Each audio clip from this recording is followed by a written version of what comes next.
Welcome, fellow horror hounds, and welcome to the latest episode of Talk and Stalk, your unholy home for horror. I'm your host, as always, Barry, and today's podcast is devoted to a little horror movie released in 1981, and that is The Funhouse. Now, as mentioned on a previous podcast, 1981 is, I believe, the busiest year in the history of slasher movies. You know, in 81, we had the likes of Halloween 2, Friday the 13th Part 2, you know, The Burning, My Bloody Valentine, Happy Birthday to Me, The Prowler, and The Funhouse. And there's quite a few more that I didn't actually mention. Now, I'm going to go in and just quickly say that upon first viewing, The Funhouse isn't really a film that I particularly loved. I certainly liked it, but it was by no means one of my favourite slasher movies or anything like that.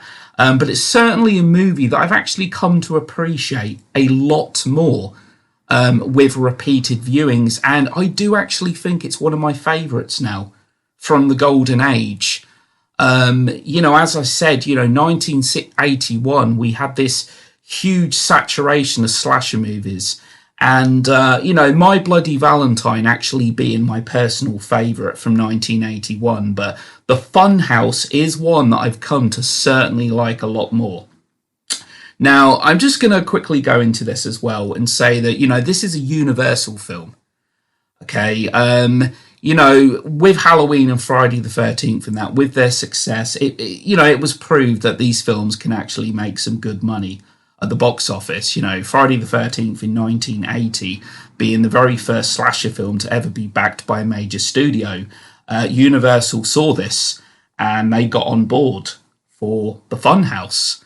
And then, of course, Halloween 2 later on in the year. They obviously saw something in this film, and it was directed by Tobe Hooper, who of course become famous for the Texas Chainsaw Massacre, one of my favourite horror movies of all time, certainly without a doubt one of my favourite 70s horror films. Obviously, Texas Chainsaw Massacre is a film that made quite an impact.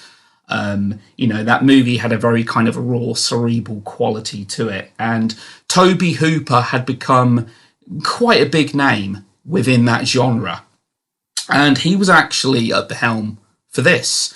Now, from what I understand is that Tobe Hooper was actually asked by Steven Spielberg if he wanted to direct E.T., and he was actually working on The Funhouse at the time. He was committed to that movie. So, but of course he did actually go on to direct Poltergeist the following year in 1982. Which is obviously another film that's very much kind of a fan favourite among, a lot of horror fans. And, Spielberg was obviously a producer in that. There is conflicting reports, etc., that some people believe that pretty much Steven Spielberg actually directed the movie. I've heard very conflicting rumours that even though it was credited as Tobe Hooper directing, that Steven Spielberg's creative input was massive, and he just kind of took over the directing role. But anyway, that's maybe for a future podcast. This movie was released right between Salem's Lot in 1979, which is actually still one of my favourite vampire films of all time, and actually one of my favourite Stephen King novels, and Poltergeist. Now, as I said, this was a Universal film. This is a film that was on a bit bigger of a budget than some of the other slasher films that were actually being churned out at the time. Obviously, Universal, big studio, they've certainly got some more money to spend. I'm just going to quickly say this as well, is that I absolutely love the opening to this movie. This is a Universal film, and it doesn't let you forget that.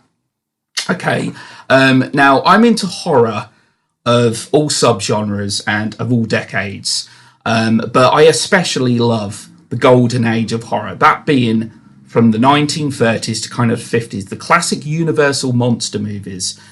Frankenstein in 1931, Dracula 1931, Wolfman obviously in 41, right up until like The Creature from the Black Lagoon in 54. We see in this opening scene that Universal are really kind of showcasing their classic monster movies. In the opening scene, which, as I said, I love, We get to see a Frankenstein's monster poster. We see a Bela Lugosi 1931 Dracula poster. We see Lon Chaney Jr., the Wolfman, the granddaddy of werewolf films. We see all of these in the opening scene. I love it. I love these little homages because, as I said, I'm a big fan of them Universal monster movies. At the end of the day, they're kind of the granddaddy they're the granddaddies of the horror genre. These films are incredibly iconic. Now, the opening to this movie is clearly a homage to a couple of iconic, very influential horror films. And again, I love it. What we see is, we actually see a black glove actually picking up, going towards a knife on the wall. Now, as soon as I saw this, I'm like, this is a nod to Giallo. I'm also a big Giallo fan. I love the films of Sergio Martino, Dario Argento, Mario Bava, and even Lucio Fulci did some Giallo. The common thing in these Giallos is very often it's a black-gloved killer, and we get to see a black glove picking up the knife and then actually putting the mask on, and it's very Giallo-esque. And of course, Liz is actually taking a shower. And then we see, of course, the hand picks up the clown mask, and it's actually a great little nod to Halloween. We actually get the POV through the eye holes, just like 6-year-old Michael Myers in the original Halloween. I absolutely love this nod, this homage. And then, of course, they creep into the shower, into the bathroom. Liz is obviously in the shower and that. And it's obviously a nod to Psycho. So this movie pays homage to both Halloween and Psycho in its opening scene, as well as paying homage to all the classic Universal monster movies out there. I love it. And then, of course, she's not getting killed. It's a fake knife and that, and it's a brother playing a prank on her. And which is kind of disturbing, actually, because it's his own sister completely in the nude. And he stood there playing a prank on her while she's completely naked in the shower. But no matter what. And then she obviously says that she's going to get him when he doesn't expect it. You're not going to know when. You're not going to, but I'm going to get you back. And you're never going to forget it. And that really kind of strikes an element of fear into him.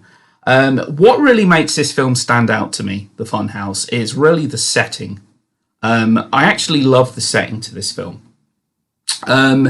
It's generally speaking a small cast. It's 4 teens who obviously go to the carnival, and one of them, Richie, decides, you know what, we should spend the night in the funhouse, which probably sounds like a good idea, but they obviously soon come to regret it.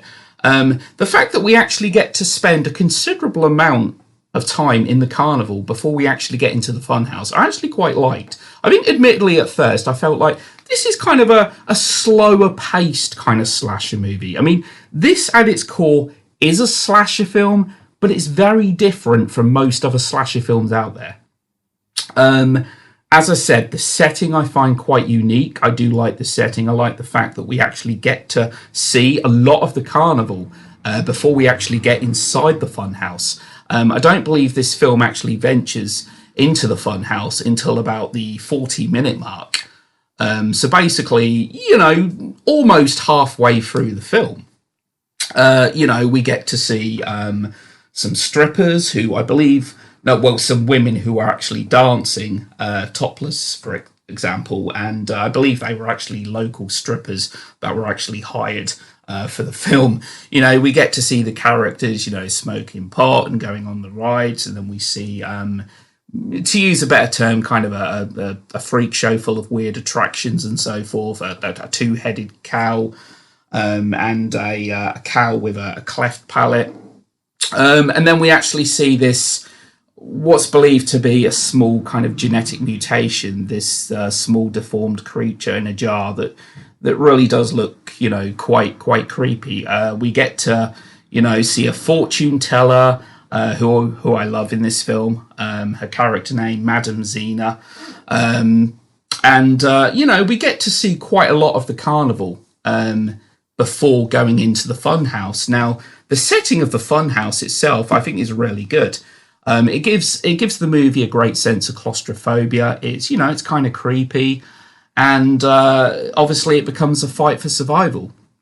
Now, what the reason I think that this film is actually quite different, and also they obviously get to see a magic act in the film as well, which again is, I think, very much kind of a nod to the classic Universal monster movies, because the guy's actually dressed as Dracula, and he gives kind of a history on Vlad the Impaler, who of course Dracula is loosely based on.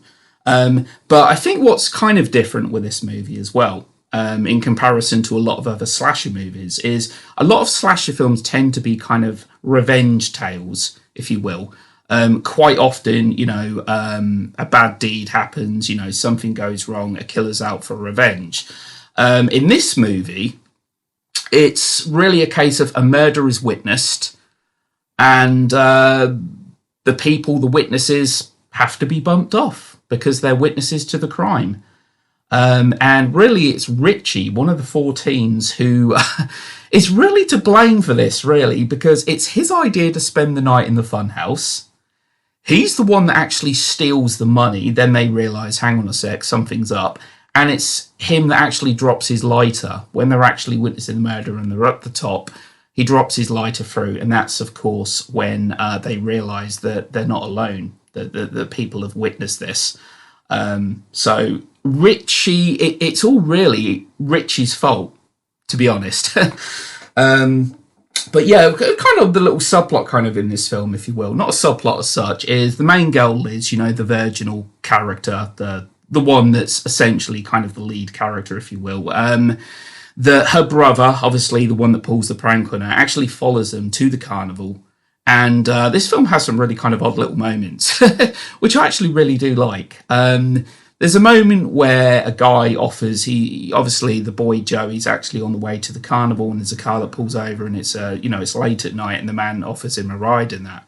And the little kid, Joey's just stood there, and the guy pulls a gun out on him, which of course scares Joey, and he runs off, and the guy just laughs maniacally, like he's getting a real kick out of scaring a kid with a gun. It's just, I don't know, it's just so warped. And then, of course, you get like your, obviously, for anyone that's a Friday the 13th fan, they know the town crazy, the local crazy, Ralph. You're all doomed, he's got a death curse, This movie has its own kind of Ralph, this old hag of a woman that warns them that God is watching, he's watching you, whatever you do. She crops up a few times during the course of the movie, terrifying Joey towards the end of the film and that. And she's the one that's like, bad things are going to happen and etc. It did become a bit of a staple among within the slasher genre. Now, with this film as well, the killer in this movie actually wears a Frankenstein's monster mask, which again is Universal promoting Frankenstein's monster. Just over halfway or so through the film, we actually get to see his face underneath the mask, and fantastic mask. I believe it was courtesy of Rick Baker, who of course really needs no kind of introduction. Rick Baker is one of the biggest guys in the whole SFX industry within Hollywood. He deservedly obviously got an Oscar for An American Werewolf in London. That was obviously 1981.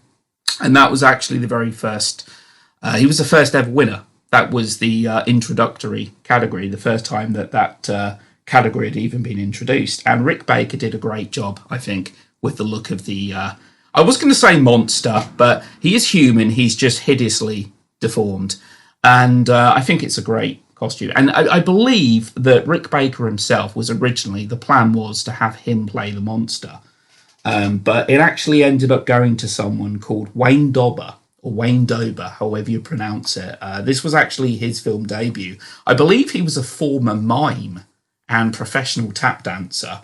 And I believe the only other film credit to his name, or major film credit, should I say, would be Scarface, released in '83. I do believe he played a clown in that film. In this film, you've got Kevin Conway, who actually does a great job as not one, not two, but three Barkers. He actually plays three Barkers, three characters in this movie, and he's the guy that's obviously adopted the killer in this film. Who I kind of feel bad for saying this because there's an element of sympathy from me to the killer in this movie. Now, he's committed horrible acts. He's clearly killed people. It's certainly mentioned that there was a couple of younger people that he actually killed, prior to the events of this film and you can't possibly condone that whatsoever. But at the same time, he's clearly, you'll have to excuse me for using this word. He's obviously like a freak, an outcast, if you will. And I'm going to assume that these murders were probably committed through fear. We don't know. We don't know. It's never really heavily alluded to, but I get the feeling that the character doesn't murder for the sake of murder and was probably in a situation that he didn't really know how to solve, etc. Again, it doesn't condone it, but obviously he strangles Madame Zena, who, in the small screen time she has in this film, I particularly like a line. I can't remember what she says now word for word, but she gets really aggressive when she's actually giving the fortune reading to the main girl, Liz. And she gets aggressive because, they've been smoking pot. They're all sitting around. They're laughing. They're not taking it seriously and all that. And I love that bit where she gets really aggressive at the end. And there's that little moment where I can't even think of the word. The fortune telling, you know what I mean, the crystal ball. The crystal ball actually rolls towards her, giving her a thing of like, hang on a sec, is she the real deal? Now, from what I also know is that Toby Hooper actually acquired a lot of antique clockwork and mechanical objects and so forth during the production of this movie, and I believe they were pretty much all used as props in this film as well. As I said, I really do like the setting for this movie. When we're actually in the funhouse, I love seeing all them. I love the opening to the film, getting to see all them various animatronic thing and that, and there's obviously the fat lady in there as well that actually laughs at the end of the movie, and I believe that is actually kind of a symbolic reference to the whole "it ain't over until the fat lady sings," and she does actually she laughs. She starts making noises at the end of the movie. So, with a funhouse, it's a film that has a low body count. As I said, it's not your traditional run-of-the-mill slasher film. The deaths themselves, there's nothing really notable as such. It's really the atmosphere to this film.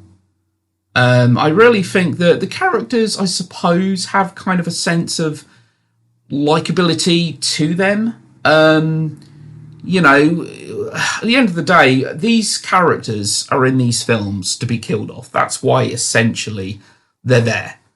And I mean, for example, there's a moment that where it's a moment I really like, actually. It's a moment where Liz is actually trying to scream for her dad. They come to pick up Joey, and Joey, there's that moment of kind of like, Joey knows they're in there. Is he going to tell his parents? But then he, of course, remembers what she said. I'm going to get you. I'm going to scare you. And that scared him. Doesn't tell him. And so basically, she's trying to scream to her dad. And nobody can hear her because there's a huge fan going on. I did think to myself, there's actually an axe not too far away. There is actually a knife you could use to potentially destroy the fan that's in front of you. But at the end of the day, she probably wasn't thinking. She wasn't in the best frame of mind at the time. And as I said before, characters in these films typically tend to be stupid. The moment the death of the killer at the end of the movie as well, being caught in the cogs of the machine it's a pretty awesome death, actually. It's pretty cool. I think overall, I think The Funhouse is a pretty solid slasher movie that does stand out from the crowd because it is quite different. I really do like, as I said, I really do like the setting for this film. And from what I understand as well, I believe that this was actually, I think Dean Koontz actually wrote a novelization of the screenplay. And there's a lot of backstory that was actually added by him. And the fact that the book was released before the film was due to a delay in post-production. And it's very often mistaken that the movie's based on the book, but it's in fact the book is actually based on the movie. It's just there was actually a big delay during post-production. And I also think that this is a film also that undeservedly, I really don't understand this, but it was kind of unsuccessfully prosecuted as a video nasty in the UK. Now, this film is incredibly tame compared to so many other slasher films released during that time. And it is believed that it was mistakenly chosen instead of a film called Last House on Dead End Street, which actually had an alternative title called The Funhouse. How The Funhouse could ever get on a video nasties list, I have absolutely no idea. Because as I said, this film is generally quite tame in comparison. But the ironic thing is, the other movie, House on Dead End Street, otherwise known as The Funhouse, was never even prosecuted. So I don't know. It's kind of a mystery. I think The Funhouse, I think Universal, they kind of, as I said, they kind of saw the money that these films were making. They decided to, do you know what? We're going to get behind a slasher movie here. And I think it was one that was actually quite well received. I think it actually took some people by surprise. And I actually think it's one of the best slasher films from 1981. But as I said, it's a slasher movie that is actually quite different to the others out there. There's a few moments in this film that do actually make me laugh, but this film manages to be quite dark in places, and I absolutely do love the score by John Beale. I think the music in this film really works, in fact. That's pretty much all I really want to say regarding The Funhouse. I also think the film's got a great tagline in pay to get in, pray to get out. And it actually has a big bit of false advertising. There is actually a poster for this movie that is absolutely nothing like the movie itself. There is an image of a clown holding, I believe it's an axe, that you'd kind of think, okay, this film's about a killer clown running about killing people. It really isn't. But it's quite often the case, I've found, actually, with a lot of movies, especially in the 70s and 80s. You'll get an image on the poster or the box art that is completely unlike anything that you actually see in the movie. The Funhouse actually does have one of them images. So, good slasher flick, in my opinion. That's all I really wanted to talk about today. I do actually want to say that apparently there was an accident that actually occurred during filming on a carnival ride. Several passengers were actually on there for about 20 minutes to half an hour. Nobody was seriously injured, I believe, but they actually had a bit of a challenge with one ride in particular whilst actually making the movie. And it was actually shot in Miami, Florida as well. I believe that was due to the more kind of relaxed child labour laws that were available on the East Coast at the time. That's pretty much it for today. Thanks to everyone that listened. If you've liked what you've heard, then please feel free to subscribe to my channel, Talk and Stalk. Thank you.